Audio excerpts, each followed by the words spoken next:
There's been some changes here and there, but I think because it's been relatively slow changes, gradual, that's probably been helping, not make it so jarring of a transition. I am pretty proud of the ESOP committee.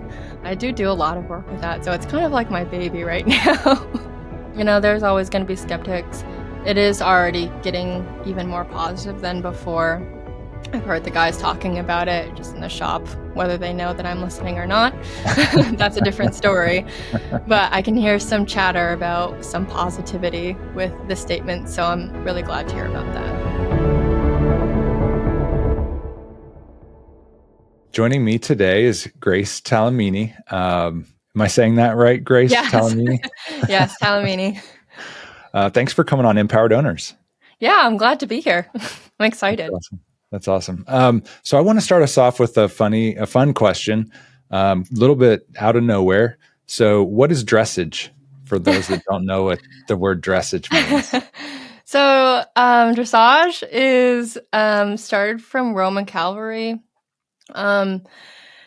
It's basically, in simple terms, like horse ballet. It's French, and there's actually a video, I think, from the Tokyo Olympics with Snoop Dogg and Kevin Hart, and they're talking about a horse crip walking. That is what I do. Oh.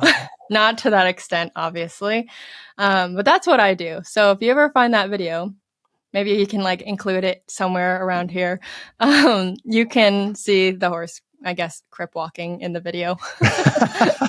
I'm remembering that now. I Yes. think my wife and I were watching the Olympics when that happened. So dressage, it's a Roman horse kind of, not dance thing, but tell us more. So you do this. This is something you do, correct? Yes. So there's a lot of different kinds of horseback riding. There's racing, barrel racing, jumping. All of those are very common. Not that many people know what dressage is. It's slowly getting a little bit more common. It's very, very, very common in Europe. They do a lot more horse stuff than we do over here. But I think it's pretty therapeutic for horses. If you're thinking about a jumping horse, a horse that jumps, usually they're built more like a track runner. They're muscular, but they're pretty lean. Whereas dressage horses, they're very, very muscular typically. So they're more like bodybuilders, weightlifters, things like that. And it's basically about, getting the horse to move in a more be harmonious with the horse and rider. You want to use very small signals for the horse. It's just very hard to do. So that's why, a lot of people are like, oh, these horseback riders don't do anything. They just sit there. Well, obviously not. Otherwise, everybody would be doing it. But that's kind of the whole point, is to make it look like you're not doing anything. So that's actually a really good compliment. So how did you get into dressage? Well, my mom, when she was younger, she had 3 horses growing up. So I remember when, she'd be picking me up from school or, soccer or something like that, I would just be asking, a bunch of questions. She'd be telling me all these stories about, she had this one horse that they thought was in the circus because they'd be running through a field and then they'd accidentally give it a cue and then the horse would, be rearing up and they'd fall off. So yeah, it just knew all these tricks that they didn't know about when they first got him. So I don't know, something about that story really made me want to get on a horse. So when did you start riding horses, I guess? Yeah, I started horseback riding when I was in 2nd grade, when I was 7 in the spring. And at first it was really just one lesson a week. I remember when it was cold in the winter, negative degrees, and actually not negative, but below freezing, I would be crying about having to get on this horse and not wanting to go to the barn, because not only are you riding the horse, but you also have to get it ready for your lesson and then take care of it after your lesson. And I'd be so cold.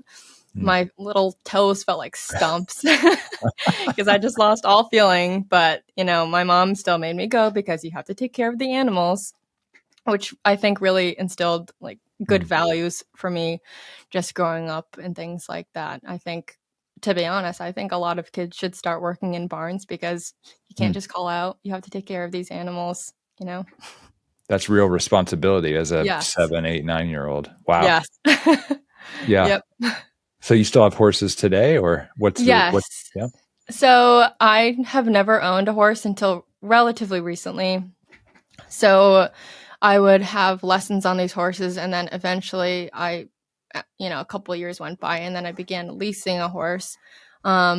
But it was even just leasing; it would really just be like what they call half leasing. So you're able to ride the horse like 3 or maybe 4 days a week, but that's it. So you pay half of the bills, which is nice.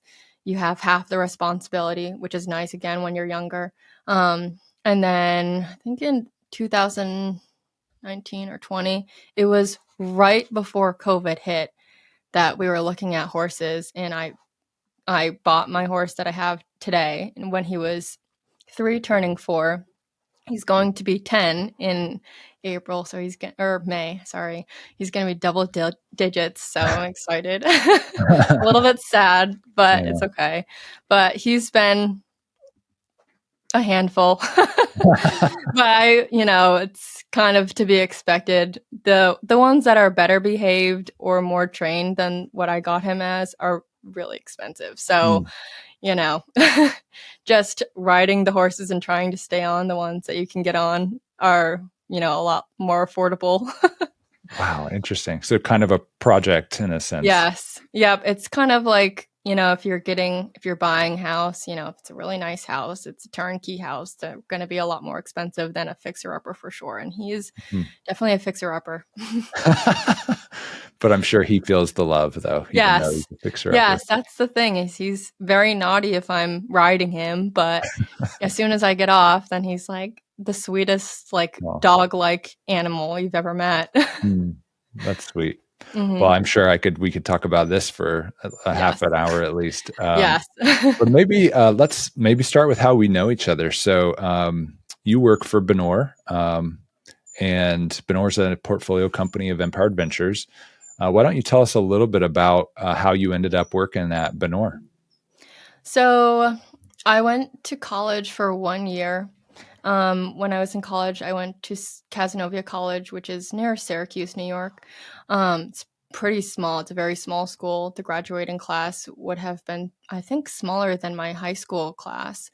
But my first semester, I did equine business management, which was essentially like a double major for equine and business. And I already knew that I wasn't going to want to like own a horse barn or anything like that because it is very time consuming and you obviously don't get any days off really, even during Christmas and things. So then I decided to switch to regular business.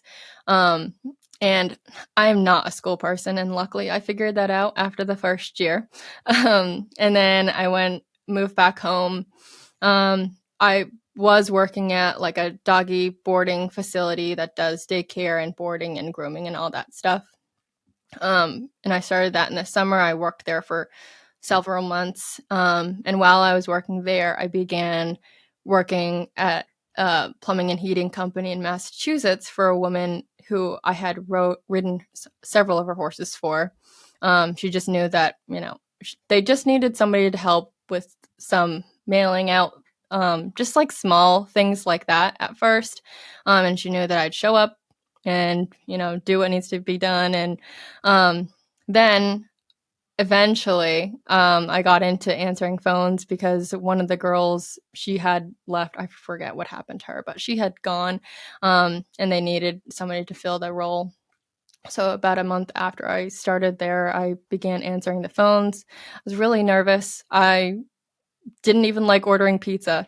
So I was really nervous to be talking to customers and just the general public, I suppose. So that took a little bit of adjusting too. But I learned quick, and yeah, but then eventually I felt like I kind of needed a change of pace. I wanted to kind of get away from Massachusetts, just, broaden my horizons a little bit. And so I ended up moving to Vermont with one of my friends who went to school at UVM, because I guess she was, I just felt like we would be good roommates. Not all of my friends I don't think I could be roommates with. Love them to death, but being realistic, I felt like I could live with this one. So I moved up here. The first thing on my list before I even found an apartment was finding a place for my horse, of course. And then I found an apartment, and then I dealt with the job thing later. Mhm. I applied to Benoure, obviously. I applied to a few other places, but Benoure really stood out to me. I really liked, I mean, you could just tell from the website that they had, they looked more professional than a lot of the other places that I was looking into. I saw they had a 401k. Not all plumbing companies even have a 401k match.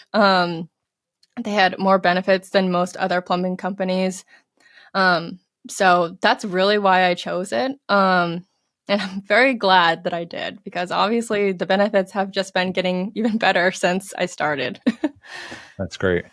So when you first moved, well, I have a few different questions I don't want to lose. So back when you were at college and you said, was it Rochester, New York? No, It's near Syracuse. It's in Syracuse. Cazenovia, which is Hmm. like probably 20 minutes, 20, 30-ish minutes Okay. from Syracuse.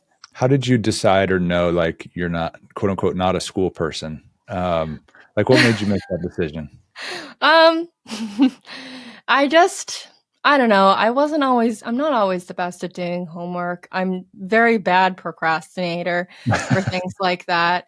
Um, so I don't know. I guess I just didn't really apply myself, as my parents would say. Um, I'm definitely more of a worker than like a school person, like I said. So I think just, I'd be like, oh, I'll do this homework a different day. And then I would just push everything off so last minute. And then I'd be overwhelmed, of course, because everything was due at the same time when it shouldn't have been, because I should have been doing it all along. So just things like that. I'm just not a school person. Mhm. Yeah. But I imagine, growing up with horses and you seem like someone who is not afraid of hard work at all.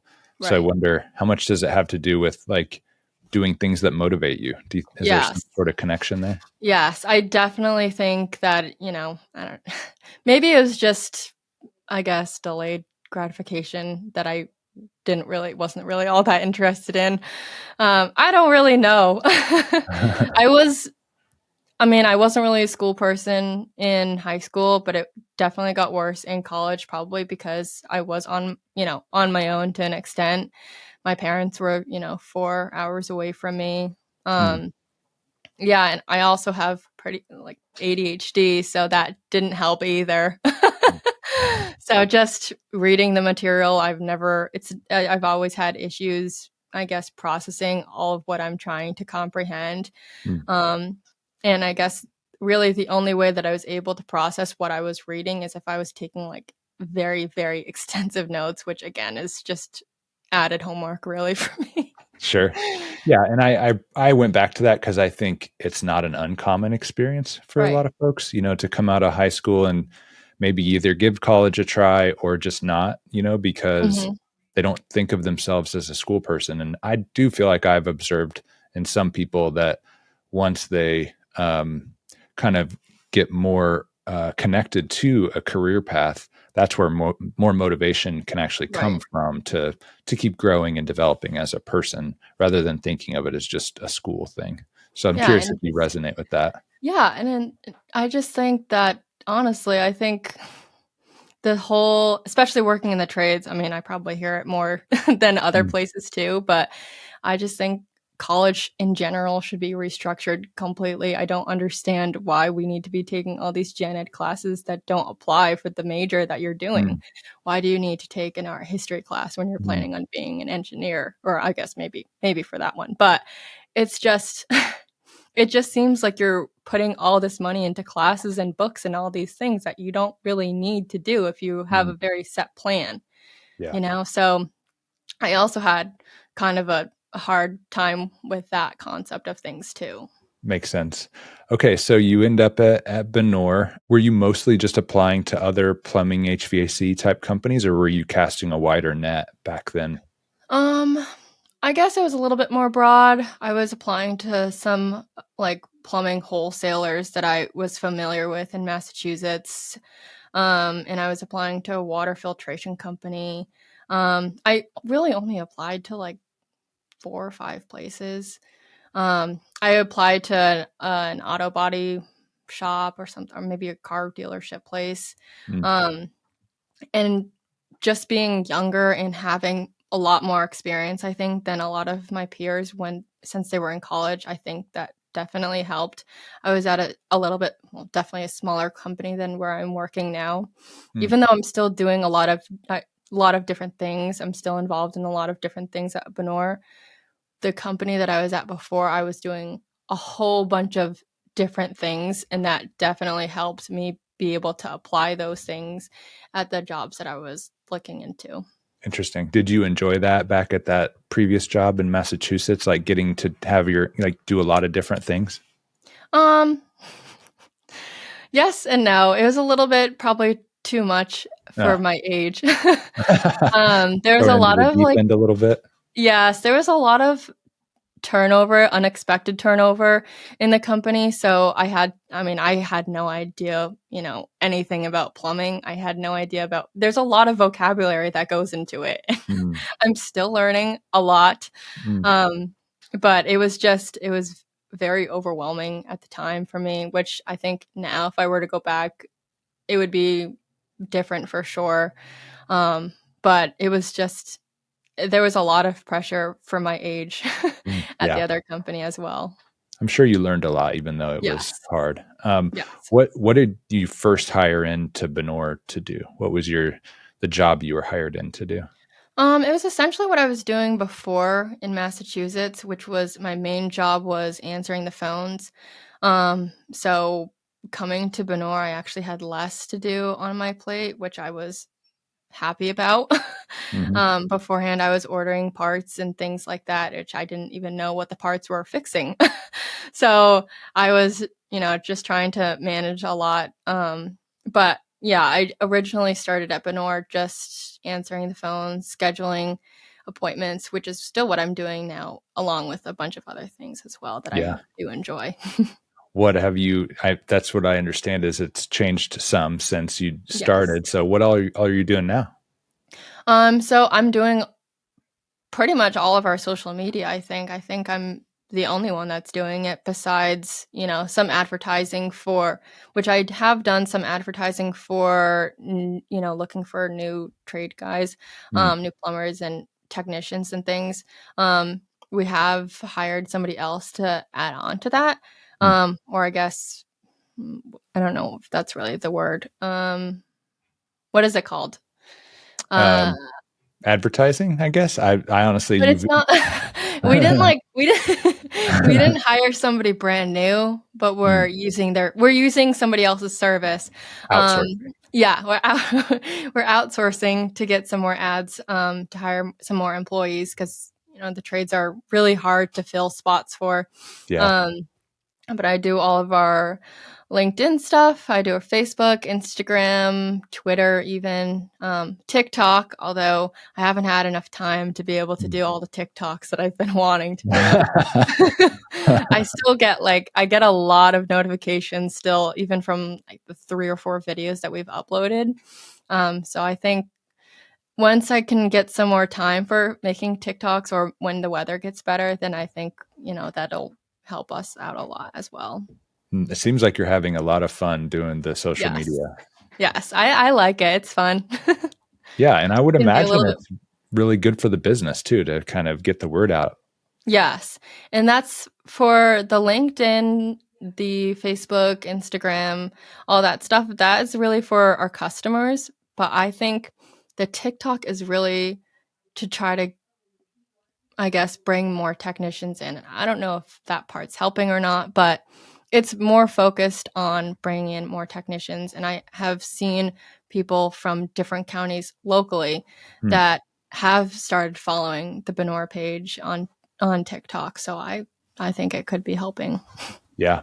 So, and what else have you gotten into? I think you're doing a lot of other things at Benoure these days as well. Yes, I was doing GPS tracking management, I suppose. I think Roger, Gary, or I don't know, somebody else has taken that over because we went into a different brand. Mm. I'm doing a lot of stuff for the ESOP, which is fun. Can be challenging sometimes, but I'm the chairperson for our ESOP committee, so we do basically bi-weekly meetings. So I've been able to organize all of that, try to get it's difficult trying to get input from the guys sometimes, even though they give their input to each other. We Mm. don't always get it. So that's a little bit difficult sometimes. But we just had our ESOP barbecue, I think 2 weekends ago. It was on the 10th of Mm. October. And that was a big hit the last 2 years, it's been a big hit. Gary actually had the idea of doing axe throwing, and the guys loved that. So we'll definitely have to do that again. Initially, it was going to be a dunk tank, which I think they also really would have appreciated that as well. But Gary was like, it might be a little bit too cold for me to go in the water in October in Vermont, and I would say that was probably a good idea that we routed Mm. that idea. So you started at Benoure, I think about a year before Benoure joined Empowered Ventures, Mhm. roughly. How have things been in the first year and a half of Benoure kind of joining EV and becoming employee owned? I think there was quite a bit of hesitancy. There still is, naturally. Mm. Especially, so Benoure was owned by more people, I guess. It was owned by Brad's Hmm. dad, and then he sold the company to his four brothers, which he said in a previous podcast. Hmm. Um, so especially the people who have been here for that long of time, there's been quite a few changes in, ownership and things like that.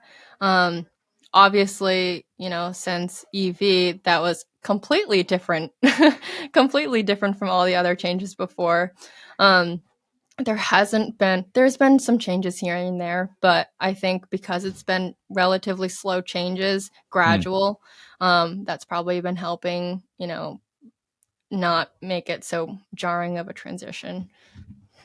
Yeah, that's good. How are people feeling now that they had like first statements have come out and everything? Is it feeling real now, or is it still kind of a wait Yeah, and see? I think it feels real. I think, there's always going to be skeptics. At least according to the other ESOP committees, they said Hmm. it's year two, or Yeah. the second statement, that really makes people Mm. notice the difference, just being able to compare the first one to the second one. Yeah. So I'm thinking that'll happen. It is already getting even more positive than before. I've heard the guys talking about it just in the shop, whether they know that I'm listening or not. That's a different story. But I can hear some chatter about some positivity with the statement. So I'm really glad to hear about that. Yeah. What are you most proud of your in your first few years at Benoure that you've worked on? Um, hmm. I don't really know, to be honest. I haven't really thought about that. That's a good question. Mm. I am pretty proud of the ESOP committee. I do, like I said, I do a lot of work with that. So it's kind of like my baby right now. Yeah. So I guess that's pretty good. The ESOP committee has grown a lot since last year. Even at the summit, we've changed so much. I think there's 11 people on the committee, maybe 11, 12 people on the committee, including myself, with a plan to get somebody else added on as well. Mm. Yeah, makes sense. Yes. Well, from my vantage point, it's been really fun and neat to see the work you do, especially with the ESOP committee and also the marketing. It's really been fun to see. Like, if anyone hasn't seen it, the pictures and stuff you post on social are always really really cool and interesting. Oh, thank you.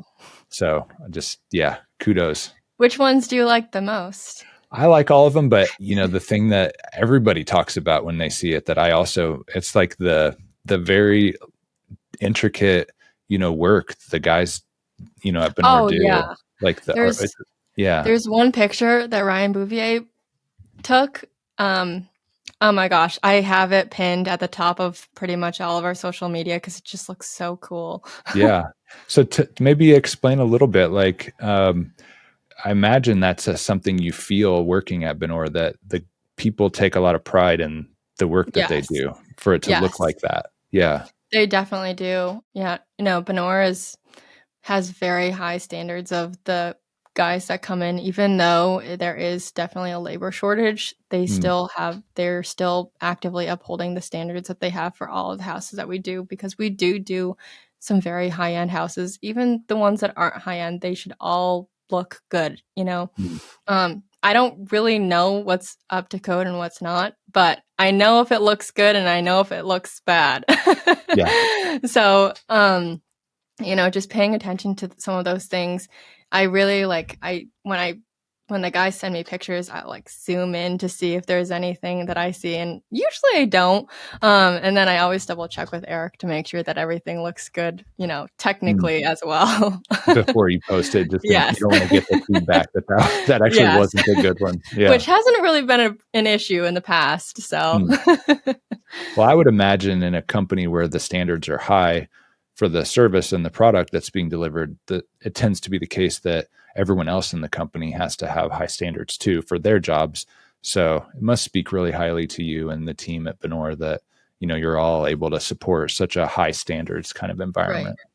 Yeah. And I think it's been, I forget what I was thinking about recently, but, obviously being employee owned, you want people to have a sense of employee ownership, which I do think that they have a sense of ownership, especially in the work that they do every single day. So they Mm. naturally have that. It's just about, transferring that a little bit more in a different sense for the employee ownership mindset. Yeah. Yeah. Like you said, I'm sure it's only a year in. I'm sure Yeah. it's taking hold. And as time goes on, I'm sure that'll translate really, really nicely. Yes. Well, Grace, thank you. This has been fun. Before we wrap up, I want to give you a chance to share another one of your passions with everybody. So, why don't we finish with, what do we call this? A Mount Rushmore segment. And for you, what topic did you choose for your Mount Rushmore? I said Taylor Swift. I love Taylor Swift, but I honestly don't know if I can choose my favorite four of anything. Oh. All I right. just love them all, and my favorite things change constantly. Okay. So, I'm just too you're, indecisive. so do you want to take a stab at it, or do you just want to say no? Your Mount Hmm. Rushmore is just anything and everything Taylor Swift. I would say, to broaden it a little bit more, my 4 favorite albums currently. Okay. No order. I can't do an order. In no particular order would be Folklore, Evermore, Midnights, and probably The Tortured Poets Department. Mm. I don't know. It's a toss-up between that one and her recent one, Life of a Showgirl. Mhm. They're just completely different, but Yeah, they're so good. that's awesome. Have you been to a Taylor concert? No. Yeah. It's going to make me upset. No, I haven't. It's so expensive, especially now. I It is. really wanted to. My friend and I were like, because the tickets in the US were like thousands of dollars just from people Mhm. buying the tickets and then selling them for an outrageous price. Ticketmaster is basically a monopoly. Mm. But if you go to Europe, then they're significantly cheaper. So my Mm. friend and I at one point were talking about, getting a getting a flight to Europe, being there for, maybe less than 2 days, and then flying back, because it was basically about the same amount and might as well make a trip of it. But that Yeah. never happened, obviously. Maybe someday. Yes, maybe someday. I'm trying to save up for this new one coming out. I'm sure she'll come out with a tour. So, Yep. yes. Yep. That's great. Grace, thank you so much for your time today. This has been Yes. a lot of fun. Thank you so much for having me.